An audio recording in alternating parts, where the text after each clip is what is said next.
It's picking up. All right, I did the little blinky thing. Welcome. All right, so we're. I was like, it is a little quiet. So we're officially halfway through the semester. Hooray! It's now 11 o'clock. Thank you, phone. What was I going to tell y'all? If you're interested in CC 105 at 12:15, we're doing push-ups. We were supposed to do them outside, but it's raining. So if you want to do push-ups, come do it. It's 22 for 22. The one veteran who died, it would have been his birthday Sunday, so that's why we're doing it. I meant to tell my other class that, but I was like, where are we going to, I'm not going to say anything. So there's that going on. There's some creative writing events. In November, A Doll's House, the play, is going on, if you're interested in seeing that. Stuff and things. Things are happening. So we're about halfway through October, and then we have November, and then we're done, pretty much. And then there's Thanksgiving in the midst of that. I know. We're nearly there. Happiness. I will not be here next week, to remind everyone. I will be elsewhere for a conference. I have elected not to bring the laptop with me, mostly because I don't use it once I go over there, and it's a pain in the butt to go through security and keep pulling it out. So if I answer emails from you on my phone and they're short, that's why they're short. It's because I have this much keyboard. But no class. No Tuesday class. Or Thursday. Yes, no class next week. You are free. It's another spring break. I know. It's just like, welcome. It seems to be coming at a good time for the other classes. Like, everyone's like, really? Like, yeah.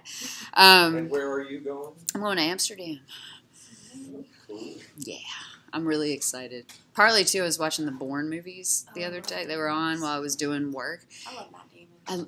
Yeah, and I just love, like, the whole, like, you can do it in any international city where you put the bag over your shoulder and then in your head you're dun dun dun dun dun dun dun dun dun, and you're like, I'm doing something. And it was really helpful to watch because I'm staying in an Airbnb and they won't let me drop my bags off, and you land at 7:30 in the morning until 2, and I'm like, okay. So then, of course, in Born Identity and Born Supremacy and Born Ultimate, all of them, he uses the lockers, you know. And in my head, this is exactly how the logic went. I'm like, well, if it's safe enough for Jason Bourne to put a gun in a locker, then I'm sure I can leave my crap in a locker, kind of thing. I'm like, that might be not the best logic you've ever used.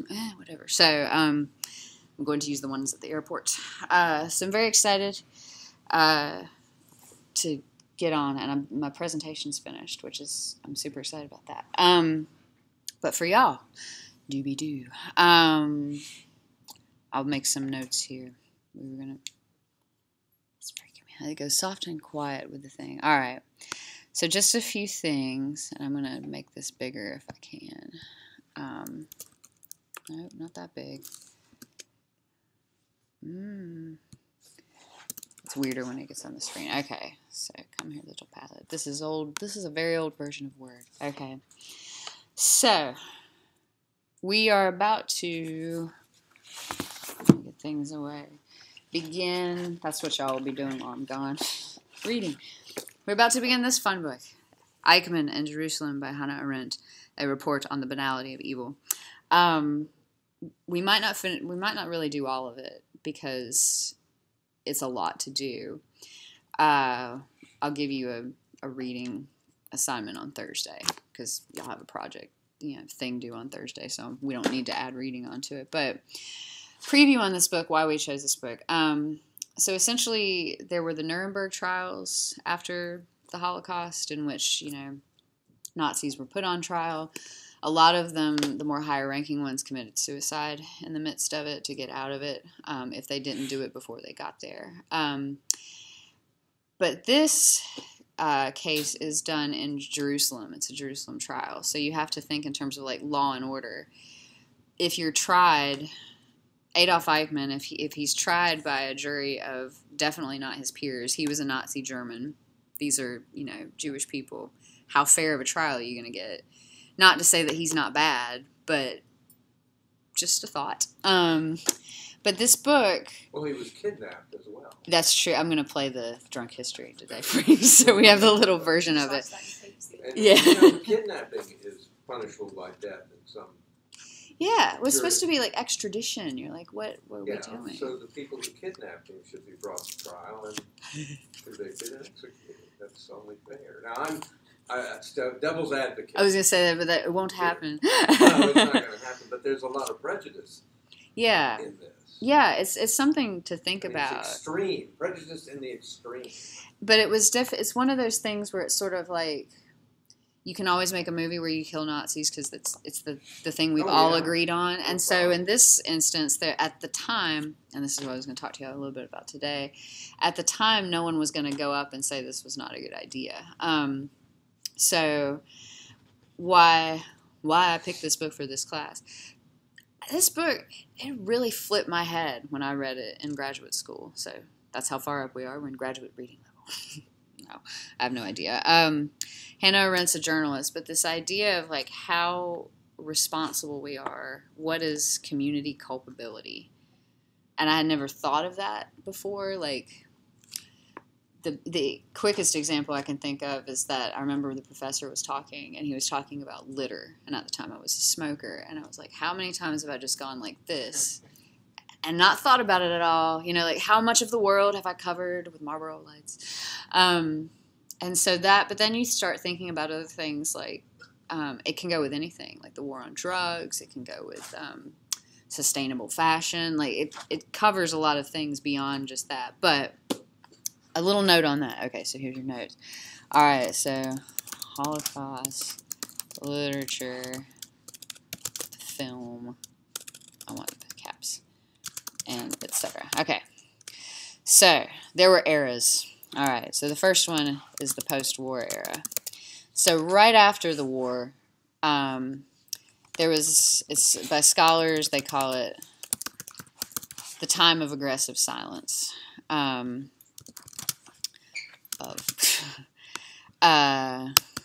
So it was it was hard to talk. Like anything else, if you undergo a trauma, right after it, you might not be ready to talk about it, or you might not be able to articulate it very well. Like you start with denial. Yeah, this didn't happen. I wasn't prepared for this. But aren't there 5? Is that the stages of grief? Stages of grief or something. You start with denial, and I can't remember. Reconciliation. Denial, anger, sadness, reconciliation, and acceptance. And you can move through those back and forth on and on for life. So fun with grief goes on forever, or it doesn't have to. I don't know. Buddhism would just say let it go. But yeah, it's one of those kind of things. And also, it was difficult for a lot of people to come to terms with it, and not just the people who were, like a part of it in terms of victims or what have you, but also, if y'all ever seen the film Band of Brothers, it's a long one. It follows this group of soldiers going through World War II. It's a true story. And there's a guy at one point in the film, and he can read German, I guess, and speak it. And he reads a paper, and he goes, "The Germans are bad." And all the, his fellow battalion guys are like, "Hey, guys, Paulie here says the Germans are bad." But what he's reading about is the Holocaust stuff, which we didn't enter World War II because of the Holocaust. We entered it because of Pearl Harbor. That's the end.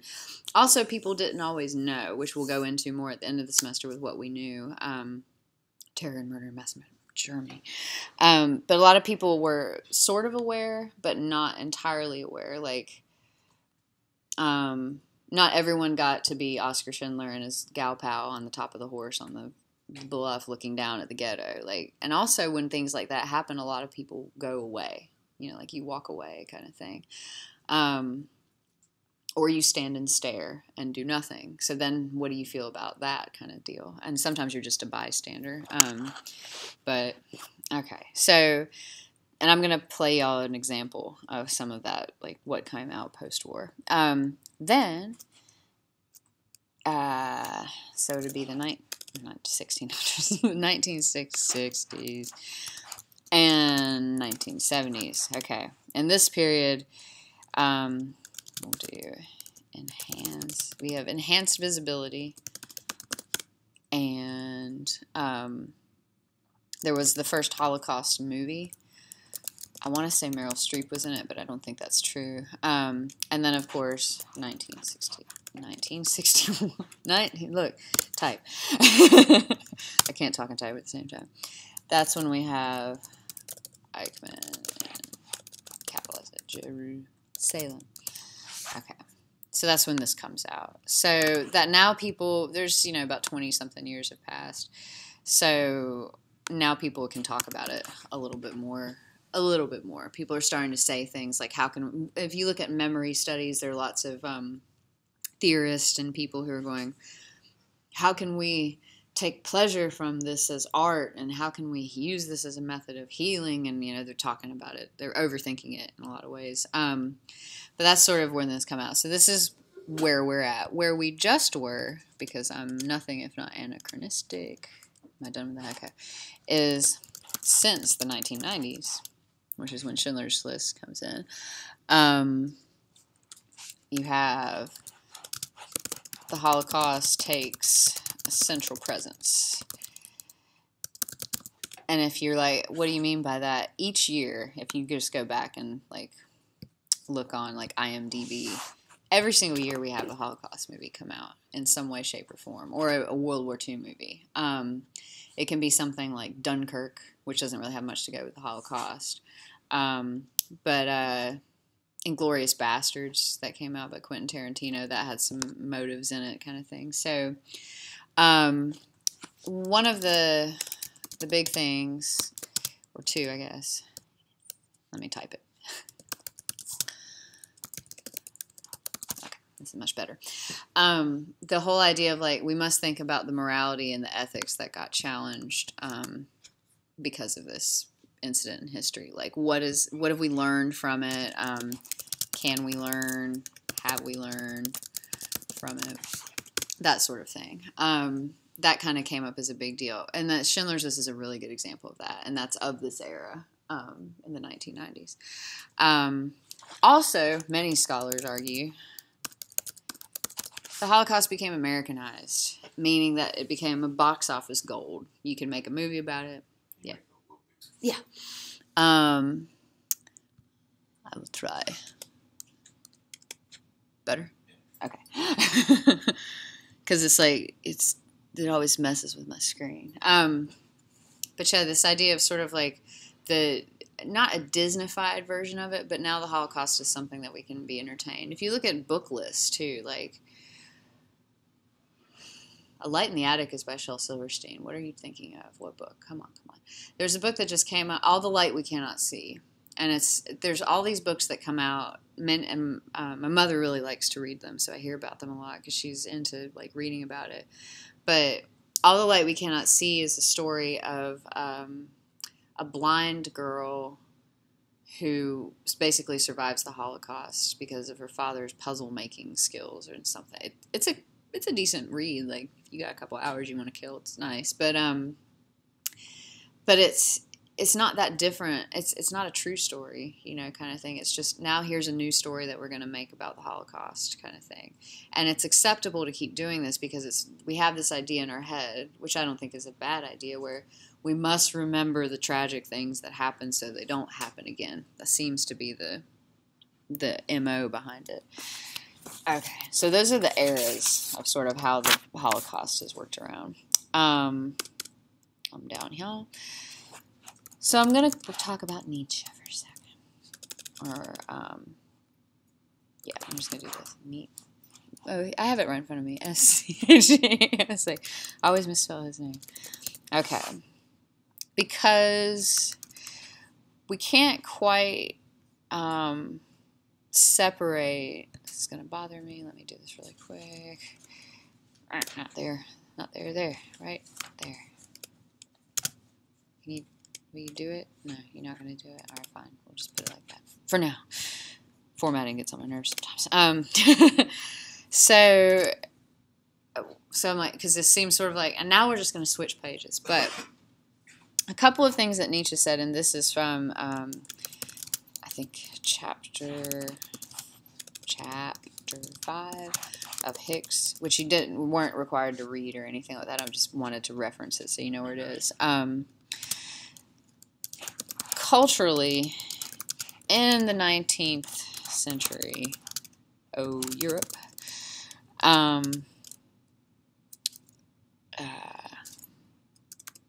you got to write it out. It's not text. People were dependent, religiously dependent, something like that. Fine, you can capitalize it. And this is something that sort of prompted his writing, and that that's interesting to look at in context of the Holocaust, I guess is what I'm trying to say.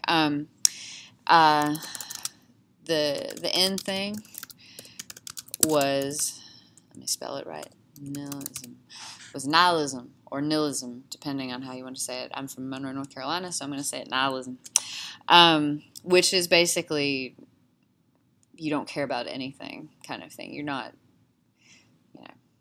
there is no, that whole thing, like Nietzsche said, God is dead kind of thing, and we have killed him. That's sort of where it's coming from, is instead of worshiping God, now we worship the Industrial Revolution, which is kind of what was going on when he was writing. So nihilism, just who cares? What's interesting, though, is in the Judeo-Christian worldview, you have sin, God's mercy. I have no idea what I wrote there. It looks like just the word "sweet." Okay. Might be forgiveness. That's what I'm thinking. Spell. All right, we'll figure it out eventually. So in the religious point of view, like, you have like ways out of things, right? Like, you're dependent on God's mercy. His, if you're suffering, you pray. Da da da da da. Marxism. Its emphasis was on exploitation. Exploitation.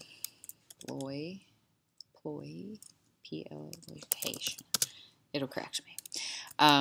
Basically, the strong versus the weak. So basically, to some, both religion.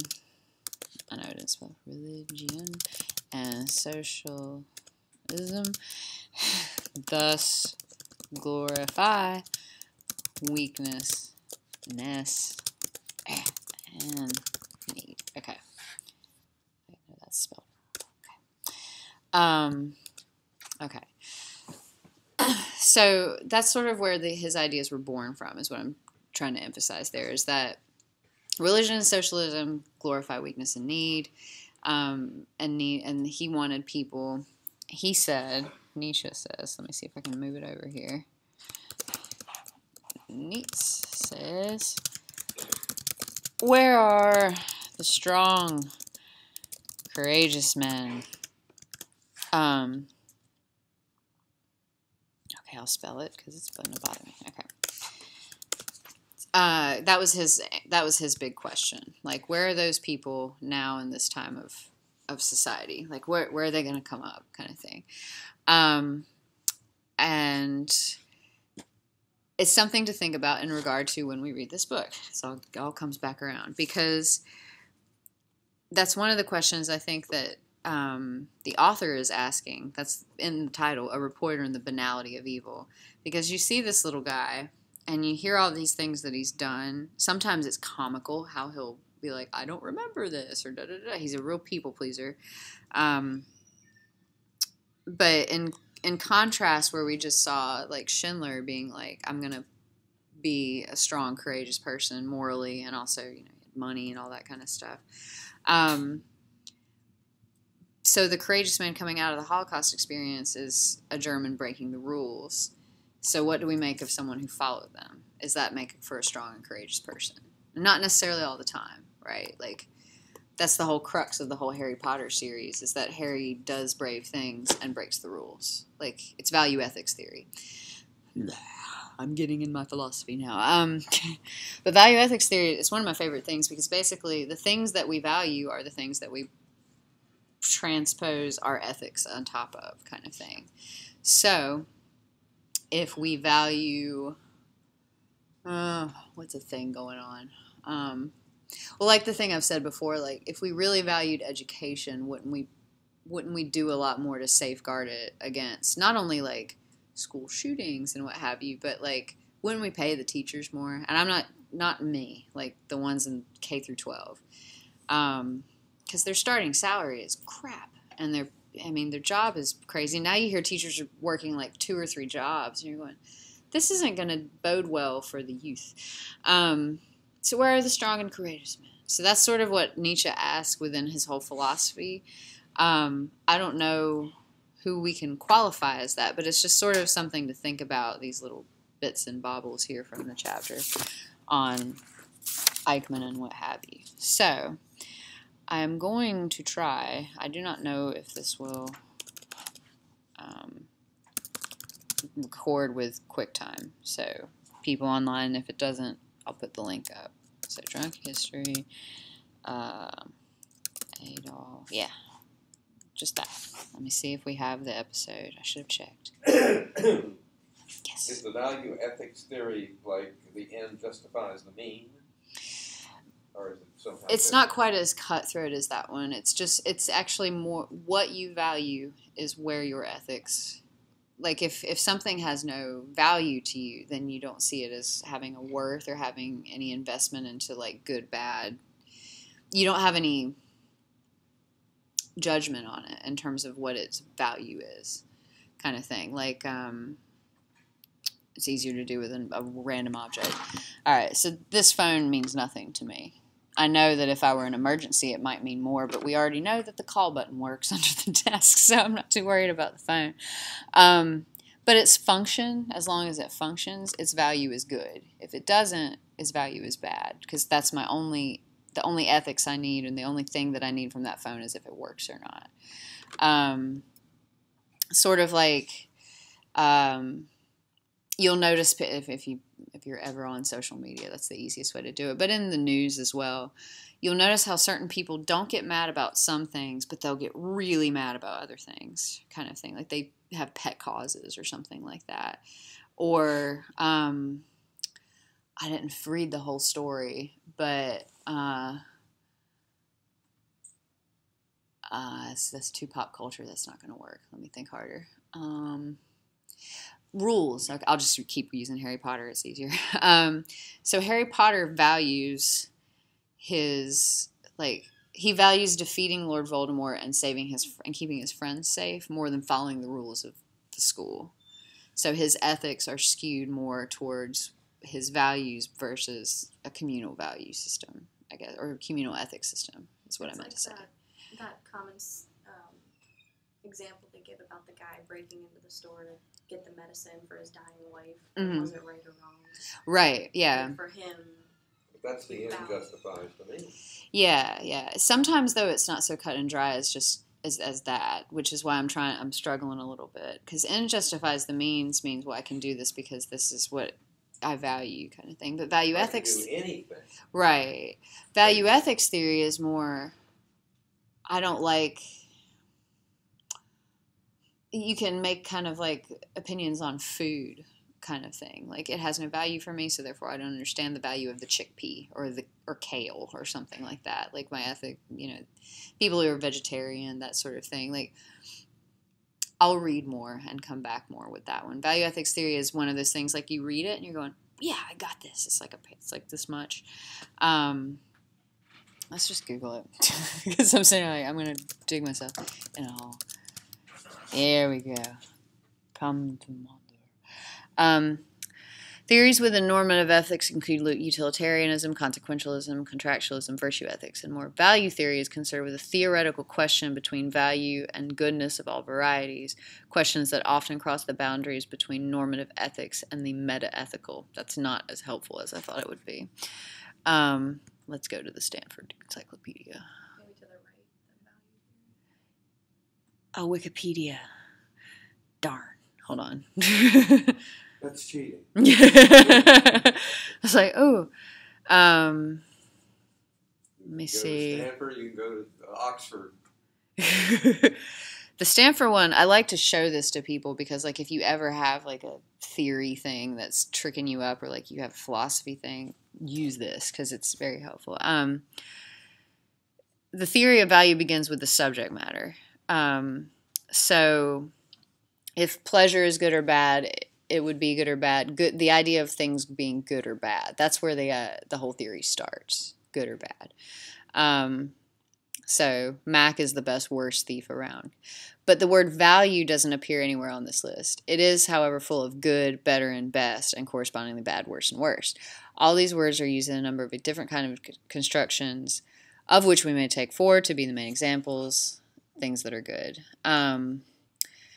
Varieties of goodness. Let me get to the part where it's juicy. Okay, attributive good. See, now we're in the language of morals. It gets, going back to Wikipedia. Yes, come to me, Wikipedia. Tell me of all the things. So it's sort of like the medicine example, but also ideas on, in different cultures, this can be seen differently. I think this is the easiest way to see it. Like, in some cultures, shame is a huge deal, right? Like in Asia, you don't want to screw up, and it's Mulan, you bring honor to the family kind of thing. Like in China, and I can personally vouch for this one, they are more likely to lie to you if they don't know an answer than to tell you, I don't know. Because to say I don't know means you're stupid, and that they value looking smart over being honest. Is it bad or good? Like, does it really mess with my day so much? Not too terribly. I didn't appreciate running around the airport for an hour to find the one desk that would blah, blah, blah. That drove me nuts. Like, I yelled at them. I lost my temper. But when you yell, they just, which is an interesting thing. It's suddenly this blank thing. So, yeah, that idea of honor. Well, that's very interesting to me because Yeah. I see it as the absolute opposite. I tell people every day when they say to me, I don't know. I said, that's a great answer. Yeah. And I mean it. That's the best. Now I know you're honest. Now we're going to look it up. We're going to find it. I'm not going to go away with a wrong answer. Yeah. Somebody saying to me, I don't know, is a great answer. So Yeah. I would just have a horrible time in China. It's difficult, but then you just realize it's just a cultural thing, you know. Yeah. Similarly, this one is always one that normally gets classes kind of. In some cultures, there's several in Europe. We will pick on the French today. Outer marital affairs are not a big deal. They're like, yeah, it happens. So what? In the United States, you're going to get a headline about it. Like, oh my God, la, la, la. I mean, even if someone like is just seen with someone else, picture they're cheating, kind of thing. And it's interesting, though, that just in some countries it's a shrug. It's yeah, it happens. Humans do that. Sex and love are not the same. Therefore, this was not a bad thing. That's where, the attribution of the value, is it good or bad? And Love they is just... lust.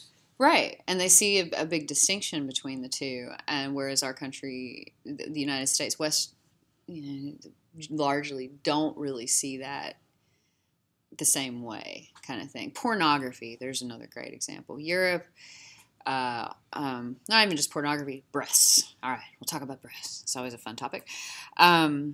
Topless beaches in Australia, topless beaches in Europe, not a big deal.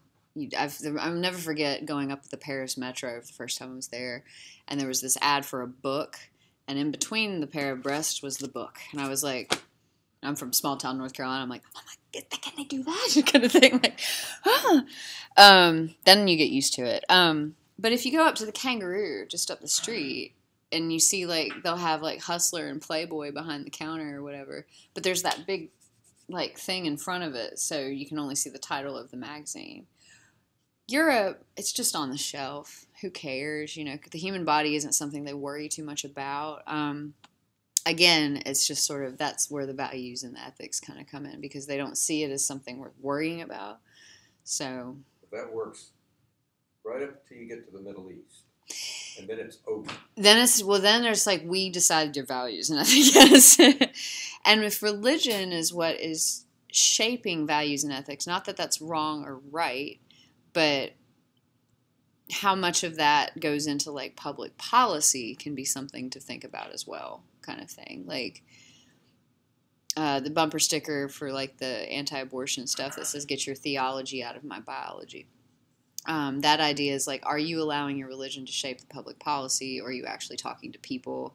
Are you talking about the ethics of making, 16-year-olds who made a mistake have a child? Is that really ethical? Like, you can unpack anything with value ethics theory. It's really fun to play with, like it's a Lego toy. Like, it's fun to play with, but it can be interesting if you just kind of think about if you watch your own reactions, which is like something that's just sort of something to do while driving, my favorite, and what you call the other drivers. And this is really fun. Like, how I'm much meaner to the women than I am to the men. Like, women, it gets real colorful, like, but normally the word bitch makes its way in. With the dudes, it can be sort of different. And I've been trying to pull it back and do that, but you sort of like just your inner little monologue, your worst self, of what you'll yell at people, kind of thing. The types of car also will make me do different things. If you have a giant SUV and you want to come over, you're not coming over in front of my little Honda. But if you got a Dart, come on in, kind of thing. And I've been doing that for a long time. But yeah, the nicer the car, the less nice I'm going to be to you, which is a terrible way to live, right?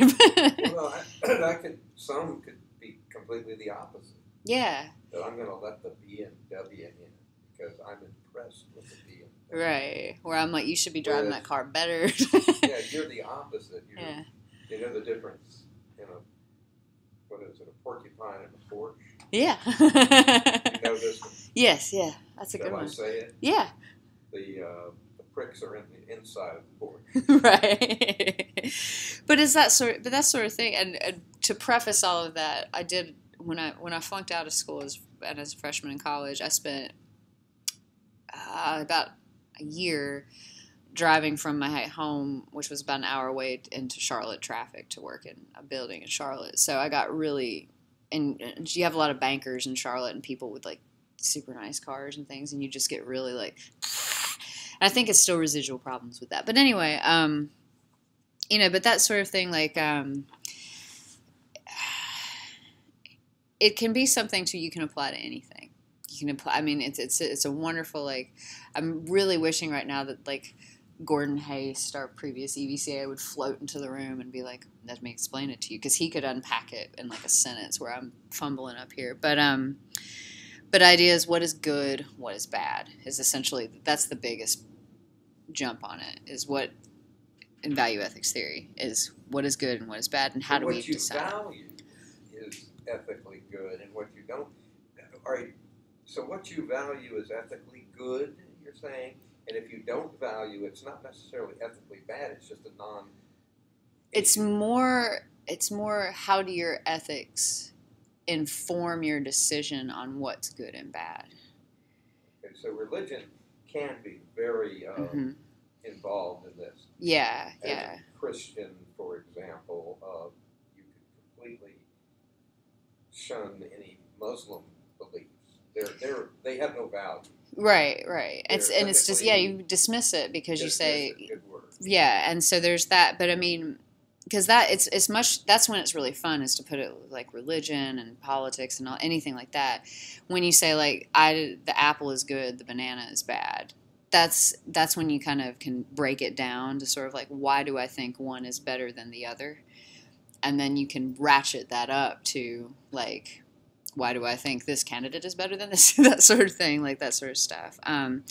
We often vote that way. If a candidate's values and ethics align with our own, we're more like, even if they might not be the best choice for us personally, like voting against your own interests in a lot of ways. Like, it would be beneficial to you if X taxes were passed. This candidate doesn't stand for that, but they stand for all the other things you like, so you go with that one, kind of thing. That's become a big thing in American politics and British politics as well, which has become kind of interesting to watch, is the cult of personality.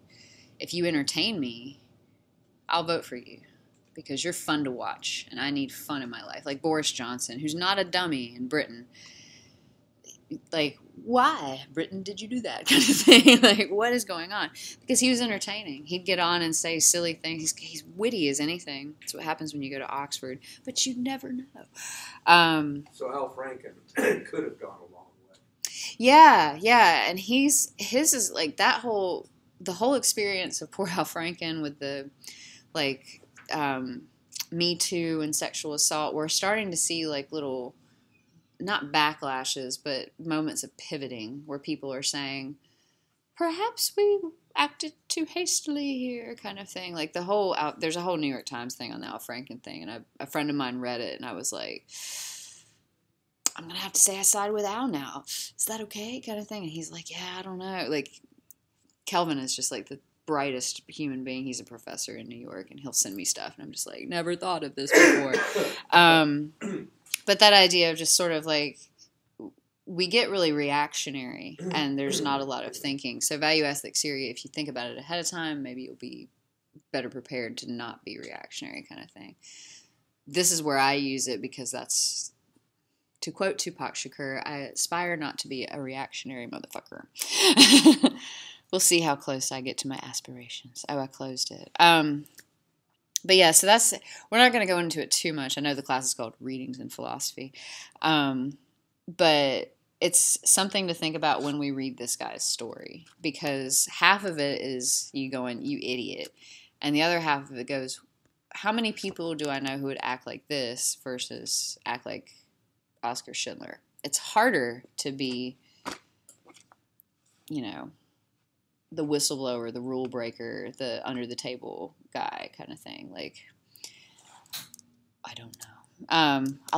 We'll have a lot to discuss. So it's no, right, that's what I want. Okay, so let's see if we can get this. I want the whole thing. Is it gonna be here? If I hit videos, the capture is 5 minutes and 46 seconds. Okay, that's what I was thinking. I was like, normally they, I'm looking at the times on it too. Like, he dies. But that's how they got a hold of him, and not really the most ethically way to get a hold of somebody, to be honest. Like you said, like drugging and capturing someone. But if you've ever wondered, Gisele Bündchen, known as Tom Brady's wife, Victoria's Secret model, why does she have a German last name? If she's from Brazil, why is she tall and blonde?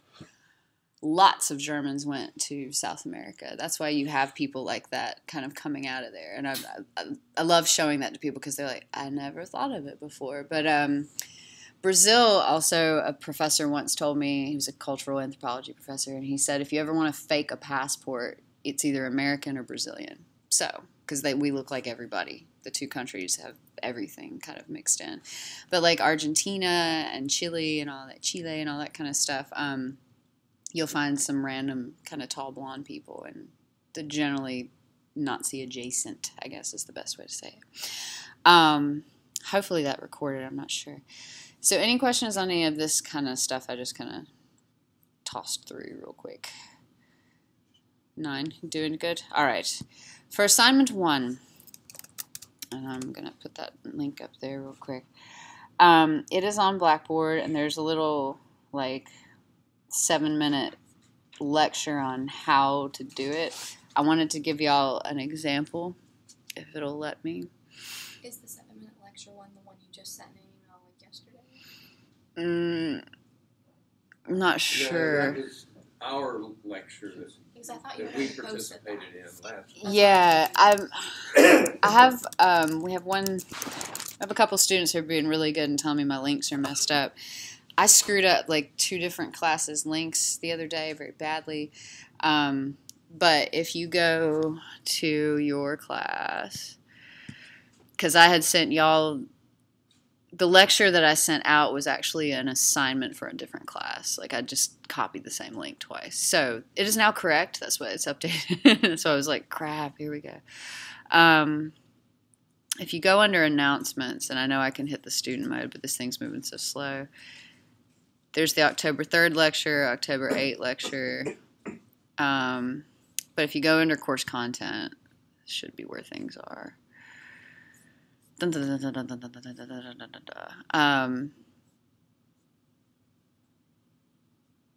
don't know where it is. Where? I can find it. I'll put it up again. I'll send it to you. Who knows? It's somewhere on my YouTube page. It's not too bad. But, because this was our class the other day.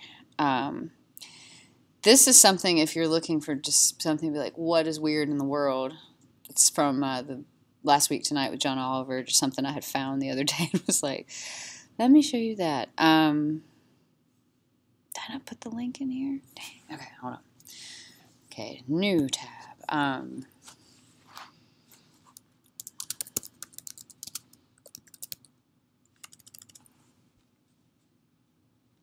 Let me find this really quick. We drinking black grapes. Nope, that's not going to help me much. Come on, McCoy. All right. All right, I'm going to take you somewhere where we've never been before. Hopefully, with quickness. Come on, come on, come on. Because I can't remember the name of that poem. I know it's in here. It's poem, drinking, Holocaust.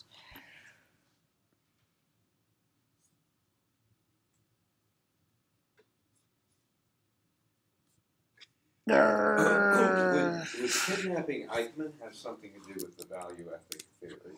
Yeah. Yeah, because whose ethics are being followed in this one. Mm-hmm. But if that's okay, then they should be, the Snatch Squad should be brought to trial. Yeah. Fair is fair, you know. In a fair world, but we don't. I would assert, just personally, that we don't seem to live in a fair, just world all the time. Like, there's a lot of... I'm trying to say it academically, but it's just easier to say.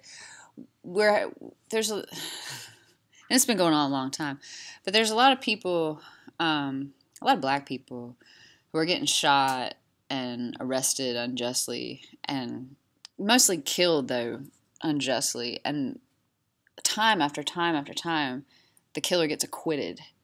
And you're just like, huh? And I've had someone, like, in law enforcement explain things to me, and I'm still just like, no, I don't, Sandra Bland, like, no. This will load eventually, I'm sure. Y'all must hear the poem, and I don't know how to find it otherwise. Yes. So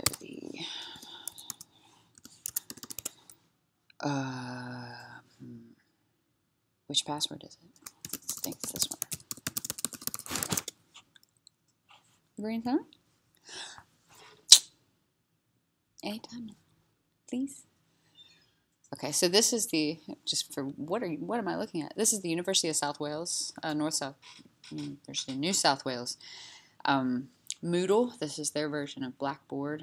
I am taking a class with them at the moment, which is what I'm trying to get to right now.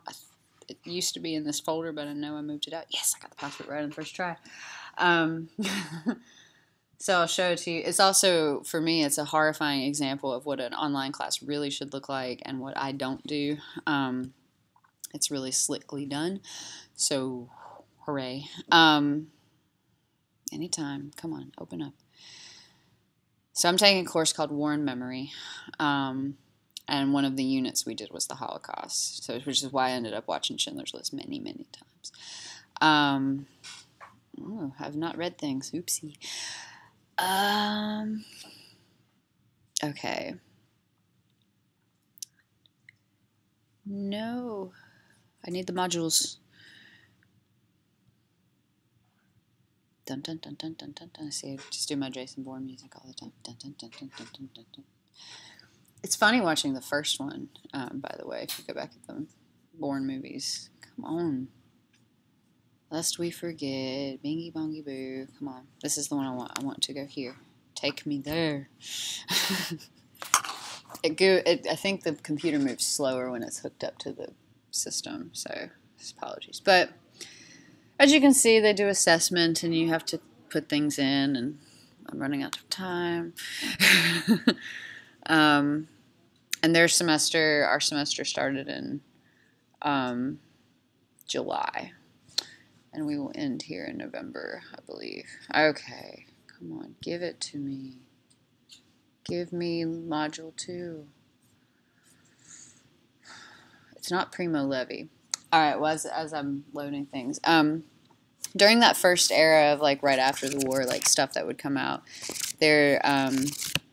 Primo Levi's memoir came out. You've probably heard of him before. He's one of those things that people quote a lot on stuff.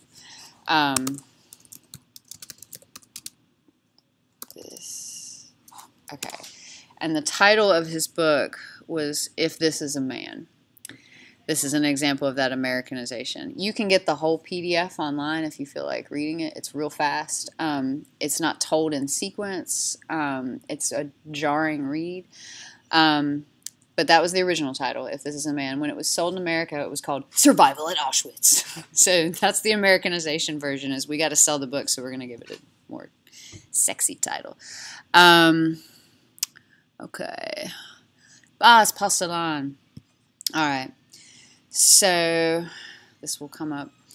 So here's a good example of like using a thing from class or outside of class, or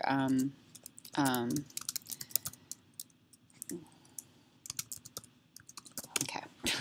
I'm gonna have him read it, but I need this. Okay, if I'd only remembered his name. Okay.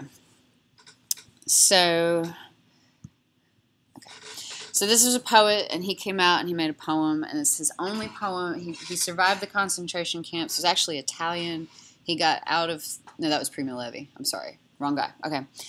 But he went through the concentration camp, Porcelain, and he's written a whole bunch of poetry. This is the only one he wrote about being in a concentration camp.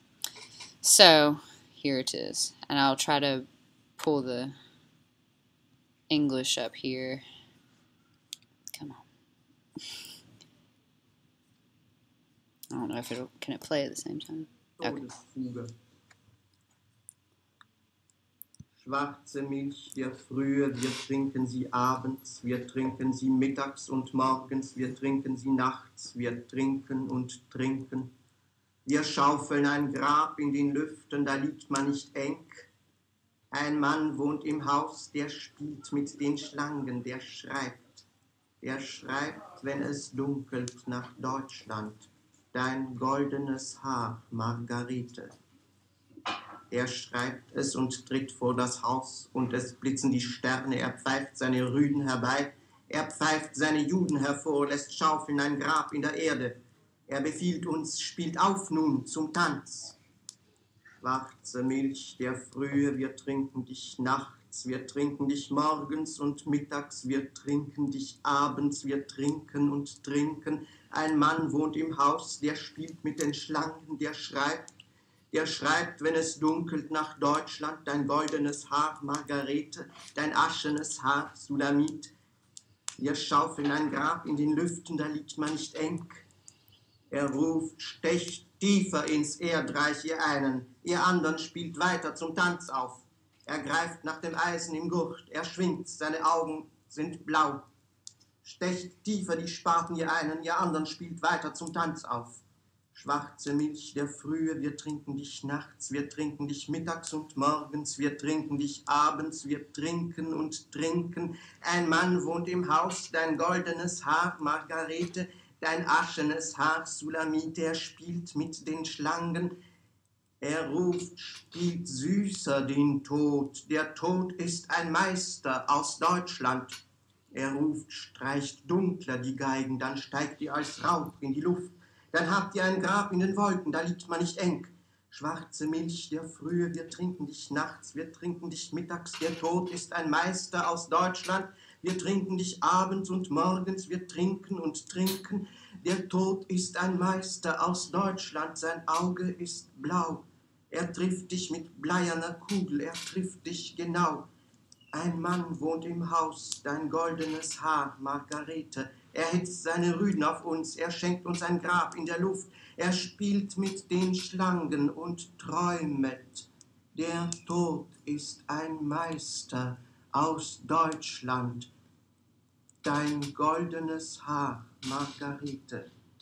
Dein aschenes Haar, Sulamit. Okay. Zwink. All right, so it's not an exact translation. I'm sitting here like, that's still German. This is called Todesfuge, which is death fugue. So fun new word in German, Tod.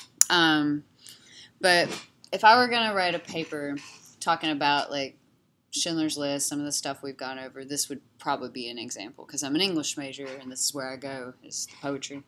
And this is where I went for my assignment on the project that I did.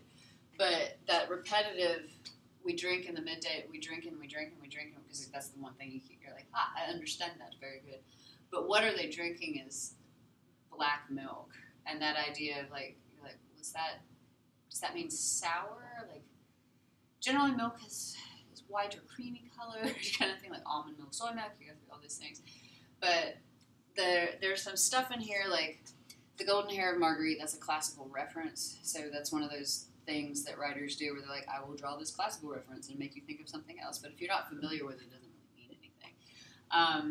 But a man lives in a house, he plays with his vipers, he writes when it grows dark to Deutschland, your golden hair, da-da.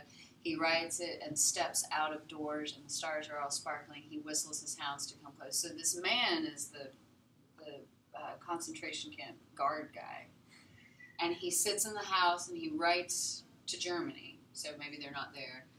And he whistles his hounds, he whistles his Jews, so the Jews and the dogs are the same in that context, into rows and has them shovel a grave in the ground. And then he says play and dance, which did happen. They used to have to play music to like help the workers along, which you saw a little bit of in Schindler's List. And it repeats a little bit. Where's the one bit? Oh, it's right there. But this line right here is pretty fun.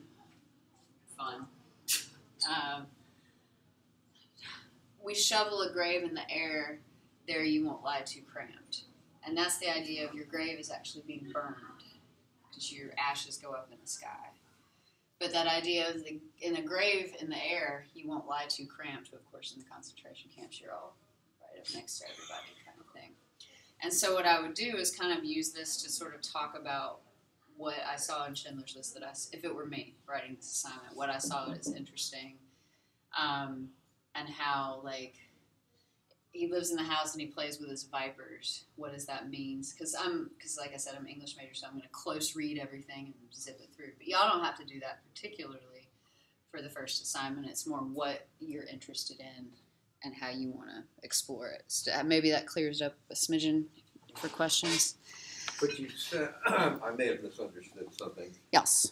I thought it didn't have to be restricted to Schindler's List. No, it doesn't. It doesn't. Okay. I'm just using it as like, for me, that would be like, oh my no, goodness. don't you worry. No. So, okay, I'll put that up there just in case you want to, in German. No, we talked about this. I think I'm okay. You're going to be all right. Yeah. I was wondering if anyone had any questions. I was going to be like, let me do an example. And for me, an example, like, we already went over the Donald Duck cartoon, which would be like my first thing to go to because cartoons. Okay, there it is. And then, yeah, thank you. But that just sort of is an example of how I would do it if it were me. Y'all, you're doing fine. Read the Eichmann book, and mine is going to have something to do with culpability. Yeah. You said it's okay. Yeah, and because this is an interdisciplinary class, bring what you want to the table. That's generally what I try to reading Death Fuge. So if you want to have fun with your friend, oh, it didn't give it to me. Evil machine. I'll put these up here. Okay. There's an English recital. I'm going to assume that this is the right link that we just saw. If it's not, let me know. But now those are both up there. And then, okay, so we have all these things. September 4th, September 3rd. Was it the 3rd? Let's check. Aha, this is the one that explains the assignment. Hi, everybody.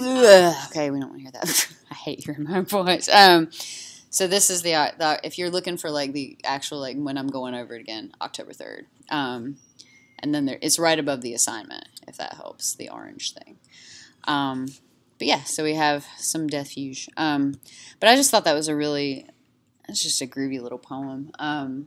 It's smart, but also that was published in like 1950 something.